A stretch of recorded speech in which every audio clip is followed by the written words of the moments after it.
So I've got a couple of minutes, and I was going to go ahead and just kind of give you guys a little tidbit. So I think one of the reasons why people hate car buying is because you have high expectations, and you probably should lower those. The thing to remember is that you don't have all of the information, and that's okay. So I too have fallen victim to that in my earlier stages of car buying. And one of them was having high expectations without all of the information. And the biggest thing that people run into is that they're emotionally anchored to either a payment or the car itself without the rationale and the logical practicality behind owning that car. And it's so crazy because people don't focus enough on the big picture, and in most cases don't have the equipment or the skill to be able to see the big picture. And it's almost always psychologically and emotionally wrapped up in the decision. And if you're not understanding what I'm saying, what I'm really saying is, if you come with lowered expectations, you'll have a better experience at the dealership.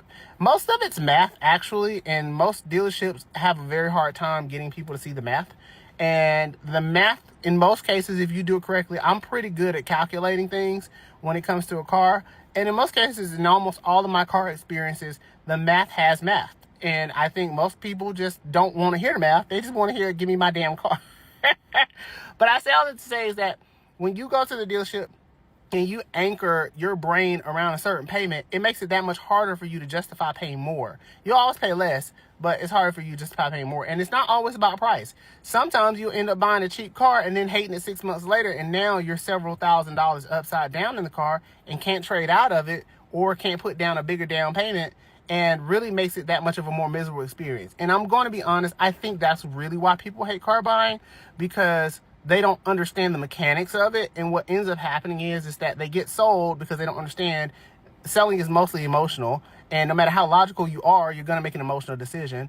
And it's the salesperson's job to guide you logically on what makes the most sense for what you're trying to achieve. But he can't do that, or she can't do that, if you withhold information and try to do what everybody has told you to do counterintuitively, which is to tell everything that the person needs to know so that they can make a sound decision.